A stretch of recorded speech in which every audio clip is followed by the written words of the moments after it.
thank you for the introduction, and welcome back to those of you who were just over in the other panel. That was some awesome programming on both sides, and we are now excited to chat about Title IX. Fitting, given that tomorrow marks the 50th anniversary of the legislation being passed. Obviously, we all know sort of statistically, right, read off some of these, since 1972, number of slots for high school female athletes has gone from 300,000 to 3.5 million. Percentage of NCAA athletes who are women, 15% to 44%. So statistically speaking, the opportunities have increased since the legislation was passed, but as was alluded to in the introduction, there's obviously still work to be done, and that's why there are roles like Candi's that exist, and Brittany obviously worked in the same space. So I would love, kind of, before we dive into all of that, if each of you could sort of just tell us a little bit about your role and how it intersects with Title IX and how you kind of got to where you are. And Candi, we can start with you. All right, good afternoon, everyone. My name is Candi Smiley. I'm currently working for UCLA as their Deputy Title IX Director. I was an attorney for about 10 years, and I was doing a lot of work with mergers and acquisitions, but I was really craving the opportunity to actually help people. I was doing that type of thing in my volunteer work, and I decided, how can I possibly do this from my 9 to 5? And as luck would have it, fate would have it, whatever you like to call it, a friend of mine did a post on Facebook, of all places, and said that the university was looking for a Title IX director. And I did the research, I applied, and the rest is history. I've been working in Title IX for about 7 years, and what it's given me is purpose. I think the work that we do, as you alluded to, all of the changes that Title IX has been through since it's passed, it's given us diversity. It's given us the opportunity for equity. But what I do when I teach people about sexual harassment, sexual violence, dating, domestic violence, and stalking, I think my purpose and our job is to help with the inclusion part. I think for so long people were saying, okay, now women are able to play sports, now women are able to go to school, so just be happy and sit there with it. Right? But now we're saying, no, you deserve to be happy, you deserve to thrive, everyone deserves to be happy, everyone deserves to thrive, and let's create that environment. Awesome. I think that I'm Cassidy Lichtmen. I play volleyball for Athletes Unlimited. I think my life intersected with Title IX before it even started. My mom was an athlete. Title IX passed when she was in high school, and my parents literally met in a volleyball gym. So I think if Title IX didn't exist, neither would I. And I went and played at Stanford, went to the national team after that, played for 5 years for the US and professionally overseas, and started playing for Athletes Unlimited when it started 2 years ago. And I chair the player executive committee for volleyball, and I'm on the board of the entire organization, which I think is really incredible to think about. 50 years ago, I probably wouldn't have been able to play volleyball in college or potentially at all. And now I, as an athlete, have a seat at the table on the board of directors for this entire organization that runs, multiple professional women's sports leagues. Great. Whiteside, I serve as Vice President of Collegiate Partnerships at Altea Sports Partners. When I think about Title IX and just my path to where I am today, I'm a first-generation college graduate. I had a full scholarship to play basketball. Without that opportunity, I would not have had really the means to go to college and would have had to find another path. And so for me, Title IX has been transformative personally, but also professionally. I've spent the last decade on college campuses serving as a college athletics administrator. And so I've worked at institutions, Power 5, Group of 5, FBS institutions, as well as 1AA institutions. And so in those senior leadership roles, I served at the SWA. And in those roles, I oversaw most of our external areas, but also our diversity, equity, inclusion, and served as a Title IX coordinator within the department. And so I've now transitioned to Altea Sports Partners, which we focus in on name, image, and likeness, NIL, as most of you have probably heard about that in the headlines. And now I work with athletic departments across the country, just really to help create creative solutions to help student athletes monetize and maximize their opportunities in NIL. And so there's definitely some cross-section of Title IX in that I'm sure we'll talk about here shortly. We will definitely come back to that because I think that is one of the most interesting conversations today. But I want to come back to something, Candi, you sort of alluded to, right? It's moving beyond the conversation of opportunity and into inclusion.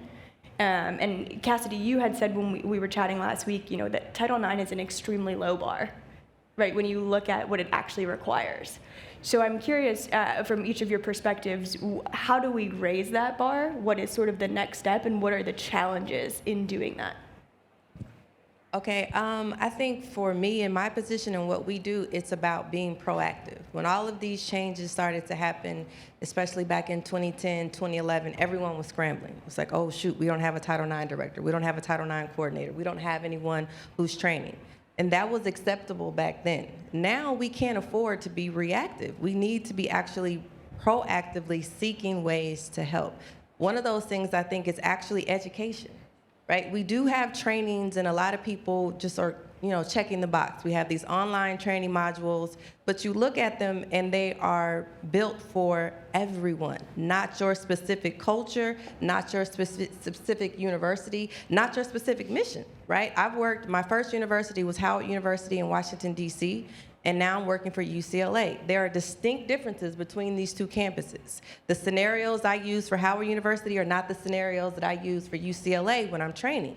I've trained businesses. I've trained people at Google. The scenarios I use for Google are not the scenarios that I use for hospitals, because each individual mission, each individual area has their own set of issues.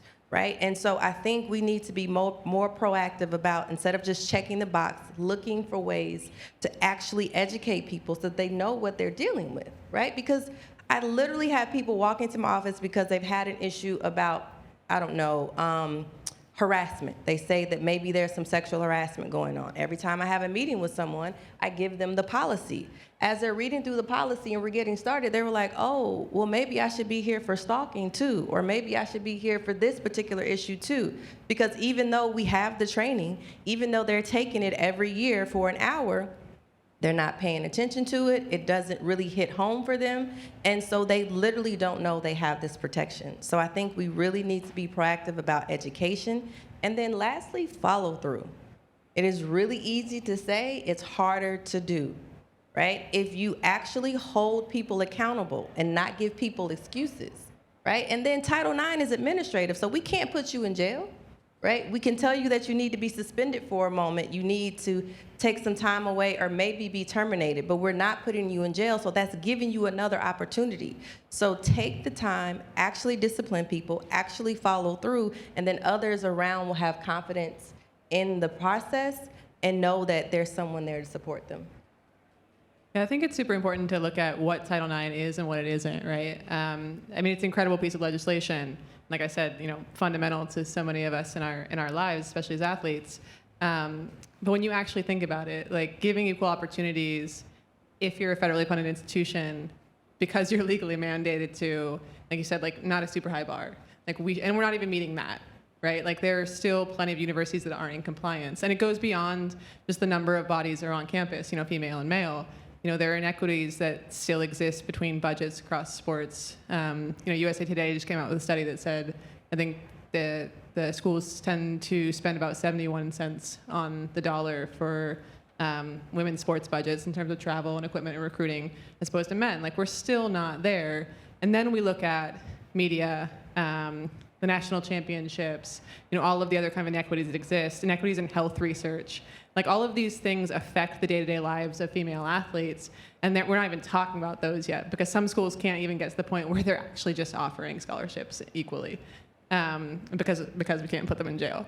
And so I think that, we have to get to where Title IX was originally intended to get to, but we also have to understand that it was intended, I think, as the foundation and not the pinnacle of women's sports. I think it's especially interesting when you look at, you can kind of compare, there are certain sports in college athletics, and we did this at Sportico a few months back. We looked at the spending between, across Power 5 institutions compared men's and women's basketball. you can account for roster size, you can account for how many away games and travel needs, and you still see massive discrepancies in spending at some of the biggest institutions in the country, right? At schools like South Carolina and Tennessee and UConn with phenomenal women's basketball programs that they're still spending 3, 5, even 7 times more on the food for the men's team than the women's team. And there are inequities, I feel like, that can't be explained, but that, no one is suing UConn right now. And so part of this is figuring out how do we solve these inequities and how do we address them and I think some of it is just, bringing that information to light. The fact that, 71 cents compared to $1 is a pretty significant disparity when you think about that across all the spending on women's sports in the NCAA. I didn't mean to jump in on your time, Brittany. Just to add to that, I think that's why it's important to have diverse leadership teams, right? Everyone comes from a different perspective, and they're able to see different things, especially when you're in a college athletics department and you're leading teams and you're creating budgets and you're funding resources. It's just really important to have that diverse group at the table so they can point out some of the discrepancies, and some of them are maybe market driven, and how do you address some of those? But I think it's really important at the leadership level, and then I think it's we have to create that pipeline so we can have more women, more people of color in leadership positions in some of the organizations, especially in sports. I'm curious, how do your experiences there differ? You were at App State, I believe, before you were at UVA. What was the difference there, Candi, between Howard and UCLA? Where do the biggest discrepancies sort of come from in that regard? Yeah, that's really interesting. I think in college athletics in general, a lot of departments across the country are very similar than they are not. And so the biggest difference was the resources, and the competitive level, but some of still the same issues that you see across college athletics departments. And so I think we have some really key coaches that, especially in women's sports, that are very, very vocal when they do feel like they need more to very much bring that to their sport administrator to address some of those discrepancies. And then it's very hard when there's limited resources to just address it all immediately, right? If you had unlimited resources, it may be a little bit easier to do that. So what is a plan that you can put in place to address some of those inequities in a really formal process where you could put more funding? So it is definitely something that you saw at every level, and something that, depending on where it was addressed differently. Interesting. For me, I think there's so many differences, but again, there's so many things that are the same. So Howard predominantly is HBCU, and they're a private institution, and so their sports wasn't that big of a deal. They've been growing over the last couple of years, and now they're getting new facilities and things of that nature. But it was still the same in that whatever sport was most notable, so football and basketball got the most money, and the ones who people really didn't talk about, they were always fighting to stay on the roster, for lack of a better term, right? So they were always, lacrosse, whether or not they would keep the lacrosse team, even having a golf team, even having a soccer team. There was always a discussion every year about whether or not these teams would stay, male or female, just because of the money and trying to decide where this money should go. Here at UCLA, it's much bigger, right? And the sports get a lot of attention. Their facilities are so much bigger. Their facilities are so much nicer because they do focus more on sports, but you still see the same issues. The men's basketball team was doing really, really great, and they got a lot of attention, but before that, it was all football. So it's about sometimes who's winning and who's in the press. And then, of course, gymnastics blew up, and they got money, but if they are not doing well anymore, then money changes. And so, again, there are disparities, there are differences, but what's the same is that kind of attention, and who gets that attention is what generally determines who gets the money. So I want to pivot a bit. This is a shameless plug if any of you haven't read. We're doing a series on Title IX this week at Sportico, and Candace Parker, we did a conversation with her yesterday. And one of the things that she was emphasizing is, Title IX applies to federally funded institutions. And so there's a limited scope in that sense. But her concern is, how do we start translating that beyond federally funded institutions, that mission of equity and, moving beyond opportunity into inclusion and into investment, whether that's at the grassroots level or at the pro level. How do we kind of move the needle further in the ways that Title IX has started to? How do you guys think about that in your roles, but also just kind of looking beyond what you do every day? I mean, I think about this a lot in terms of the entire sports industry. I mean, that's most of the people in this room. I would love if everyone in the industry, in whatever kind of job they're doing, would think, what is the equivalent of Title IX in my work?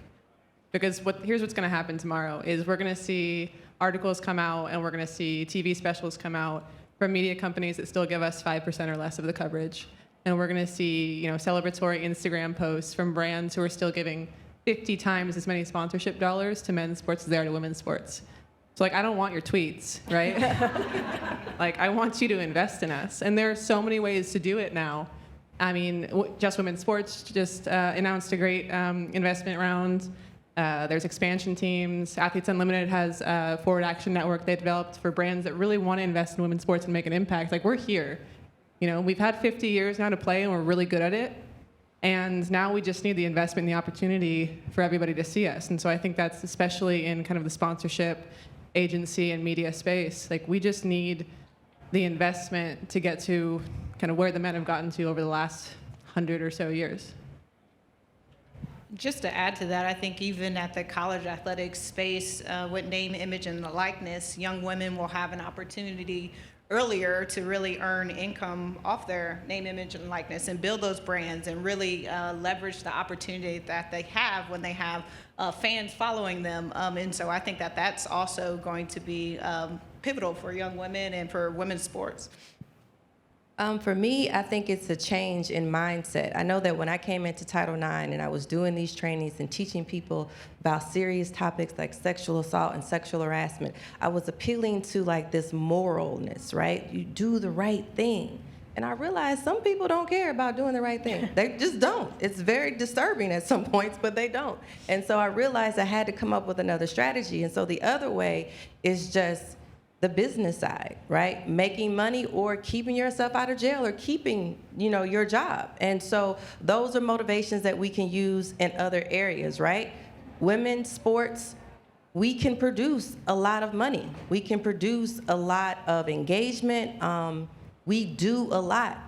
And it's a good business investment, right? So if you don't do it for what we would consider the right reasons because of Title IX and because of all of these great moral reasons, do it for your bottom line because we are here. We are doing well. We have a great product and you can make a lot of money off of this, right? We've been doing it for years, but for some, it's still a new investment.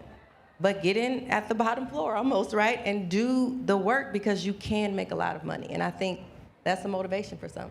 And I think the experience with Title IX when it first came out kind of speaks to that, right? I think one of the things that happened when Title IX came out was it busted one of the big myths. It's you were alluding to the numbers of high school girls playing sports. And in 1971, it was fewer than 300,000. And then Title IX comes out, and I'm positive that the reason people said that there were only 300,000 girls playing sports was because girls just don't play sports. Right. I'm positive somebody argued that. But then just after Title IX was passed, we went from 300,000 to 1.3 million by 1973. That is a giant increase. We didn't have to go through a huge cultural shift. We didn't have to teach girls how to like sports. It just, they wanted to play. We've always wanted to play. We've always been here. And so I think what we've seen since then is the explosion of the business of girls' sports. I mean, there were 18,000 girls playing volleyball in 1971. There's more than double that right now playing at AAU Nationals in Orlando. There's a huge business. And so if you think about, yes, we were holding girls back in terms of following their dreams and playing sports, we were also holding the industry of girls' sports back. So if you think now about the industry of the media around women's sports, what are we holding back now that could explode over the next 50 years if we actually just were to invest in this and give us the opportunity? So how do we get around those biases, right? Because they still exist today. Yeah. Which is sometimes, you think about 50 years and the progress that has been made and then the progress that hasn't.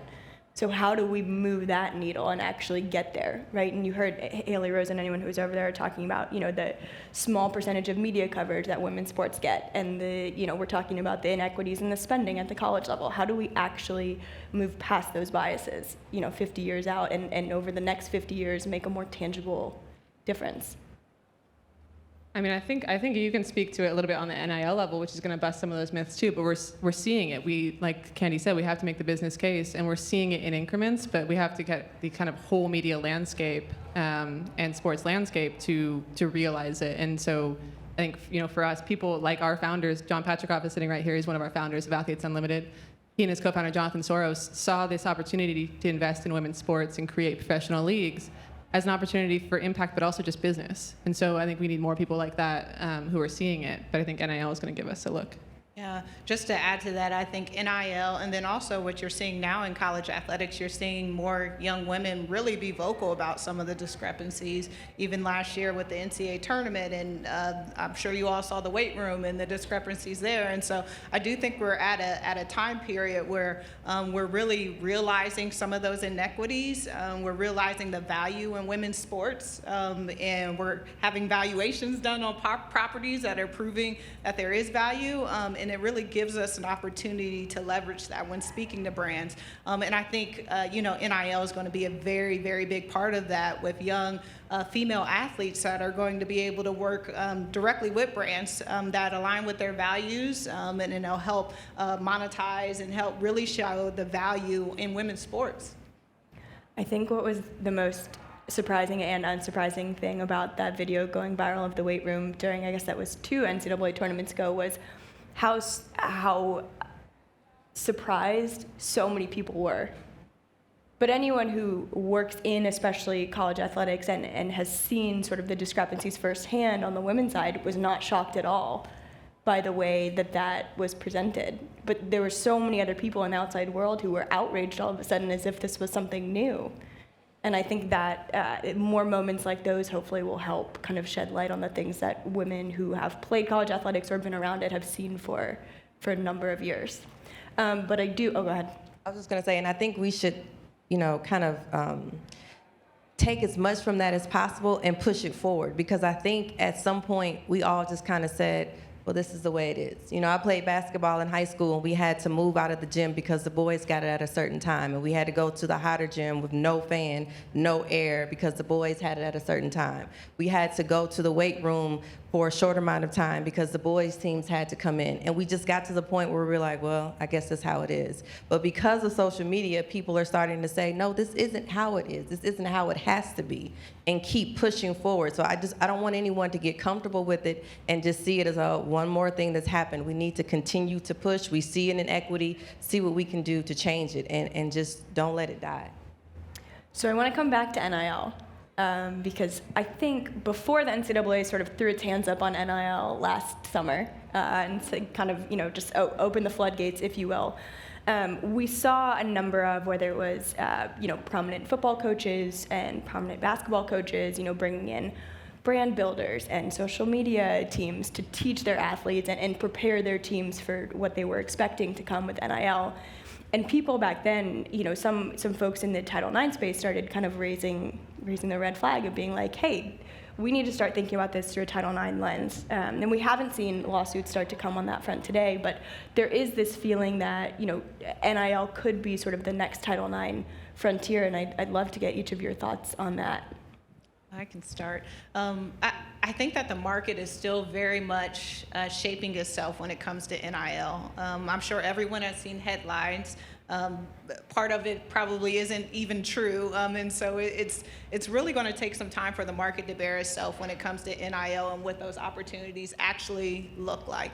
So I think that's part of it. And then I think, we're going to have to, as college athletics departments, and that's, who we work with at Altius, is we're going to have to provide student athletes with resources, to really help them be able to understand financial literacy, branding, everything that they need to do to leverage the opportunity that they have. And so I think that that's key. And that's just not one sport team. That's just not football. That's not basketball. That's any student athlete who is interested. It is on us, on the institutions, on our partners to help provide that education. and equip them with the tools that they need. So I think that's part of it. And then I think we're going to have to see what what the next 2 to 3 years really bears out when it comes to NIL, because we're at a pivotal moment where college athletics is changing, and it may not look the same that it looks today as it will, 3 to 5 years from now, and how the Title IX implications on that. I think if you asked anyone what they would actually be, they wouldn't be able to tell you right now. But I think that it is going to be definitely about how are we educating and equipping our student athletes and providing all of them with the resources that they need to really maximize in this space.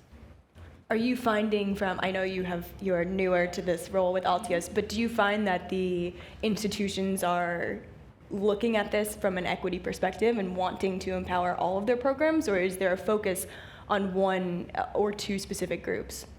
Yeah, so institutions are definitely involved. I think it's sport by sport. You're definitely seeing it more in other sports: football, women's basketball, men's basketball, softball. So there are some sports where student athletes are more engaged, and that tends to be what really pulls it, is what student athletes are asking about it in the NIL process. Or states that allow high school student athletes to monetize on their NIL. You see the more broad-based sport programs asking about it in that capacity. But really, you see the headlines on football right now, so that's always, FBS football is definitely part of it, and collectives are forming in this, NIL space is really shaping up. So we'll see what it looks like in the next 3 to 5 years, but right now, it is broad-based in terms of our education with departments in all sports and athletes that are interested.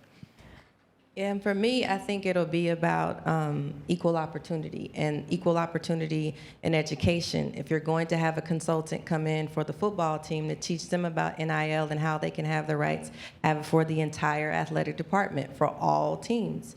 If you're going to have someone come in for the basketball team, for just the men's basketball team, then there needs to be someone to come in for just the women's basketball team. We need to make sure that everyone has equal access and equal education, because if you don't know what's going on, you don't even know how to take advantage of the situation, how to take advantage of the opportunity.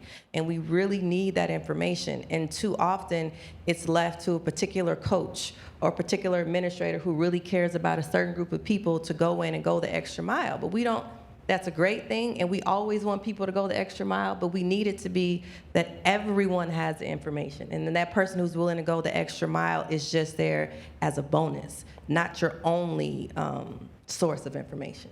So who does that fall on within the athletics department or administration to ensure that there is that equity, right? Because I know a lot of the hesitation on the university side pre-NIL was that there was going to be a greater burden or load on the folks who work in athletics administration already in keeping tabs on this and deal reporting and compliance and all of that. So who is then responsible for the equity part of this?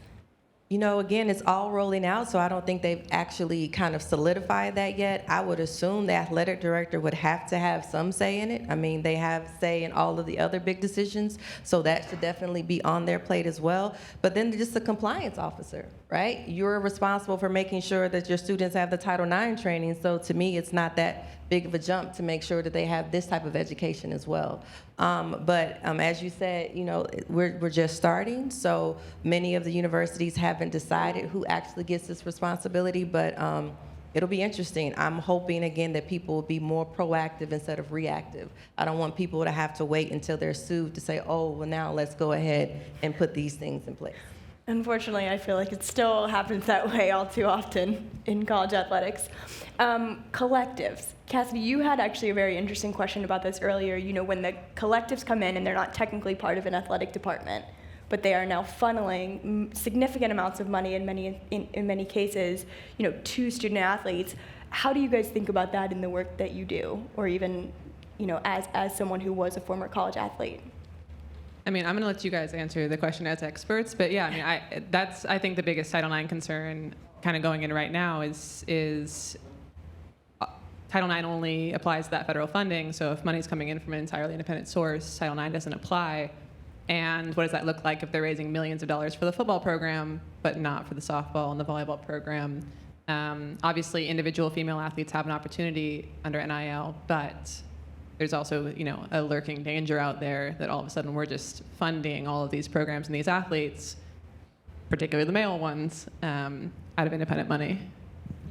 And I think, with collectives, they're not part of the athletics department. And so that's going to be a challenge. And I think that we're still seeing over the next couple of years even how that shapes up in terms of will collectives still exist 2 to 3 years from now, depending on, where we are with NIL and legislation. And so I think it's something that's still forming. I agree with you. It is something to really be aware of when it comes to opportunities. It isn't something that, an athletic director directly oversees. And so right now, in terms of that athletic director, the leader, it's like, how are we educating, equipping our student athletes to be able to monetize? And then I think, the collectives really sit somewhat on the outside and run separate organizations, which I think, that's a change in our landscape, a change that has not happened in the last probably 20 years in college athletics. So it's still something that's very much shaping, but something to definitely, keep an eye on for sure.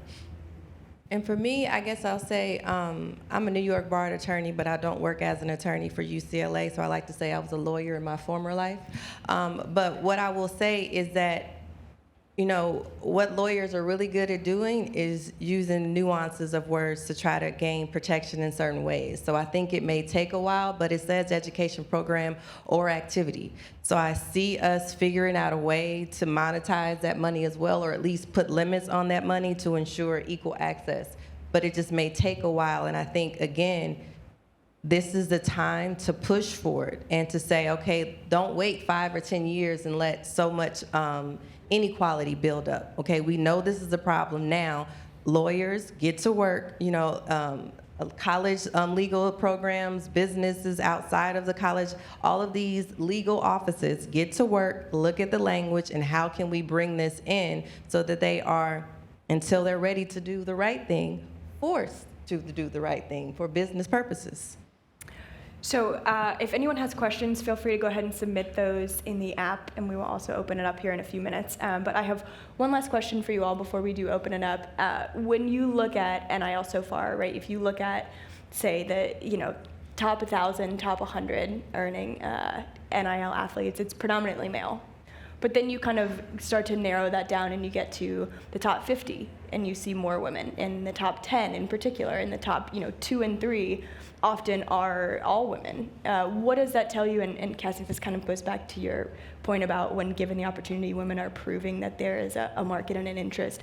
What does that tell you sort of about the early days of NIL? What is your biggest takeaway there? So I think it tells us a couple of things, and if you peel that back, a lot of the NIL is coming from content creation, and so women are really good storytellers, and women are really good in building the content and the following, and then also women are consumers, of content, of products, and so I think it shows us that women have value in the market, and so. That is the key that I think it shows us when we're looking at value. In some of the NIL reporting, it may be a little bit even skewed because of the collectives, right? And so I think in some of those cases, women are truly out building brand partnerships that are going to be long-term, that are really, really good deals for them and for their, family, for their sport program and everyone. And so I think it shows value first and foremost for women in sports. Yeah, I agree. I think it helps us make the business case. I also think it's something interesting to watch as NIL, continues kind of grow around the country is when you look at those top 10, when you look at those top 50, are the men who are up there also creating great content, or are they just great at their sport? Because it kind of goes a little bit back to what Haley said earlier, which is women, we have to tell stories about what you're doing off the court and off the field. And you're a student athlete. You already basically have a full-time job, and now you have to be a TikTok influencer or a fashionista in order to get your NIL deal, while some guy just has to run fast on a football field. I think that it's an opportunity for women, but also potentially an added burden that and we'll see. I think Paige Beckers is probably one of the highest paid, and I don't know all the content she puts out, but she's also just a baller. So hopefully women are getting recognized for what they're doing in their sport too. But I think it'll be interesting to see over time, how much it skews based on gender, kind of how much extra work we're putting on women in order to get those opportunities.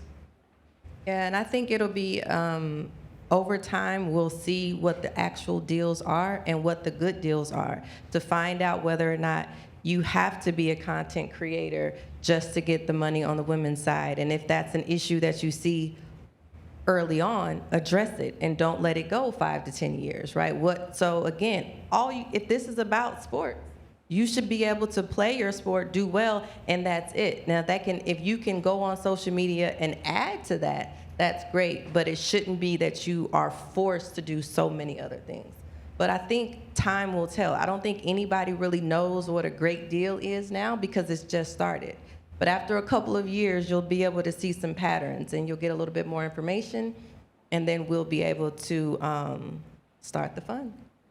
I know there are a lot of folks in the college athletic space who are pushing for more transparency around the deals done, and I feel like that data would be so interesting, right? Because you have Nick Saban and whoever else throwing out numbers of the amount of money that their athletes are doing on deals, but we don't actually know yet. And I feel like that will be very telling whenever we do. Awesome. Well, we are going to open it up for questions. If anyone has one, you can either go submit it through the app or feel free to just pop up and join in. Okay. Yep. Hi, I was wondering if there's been any discussions regarding Title IX in the department in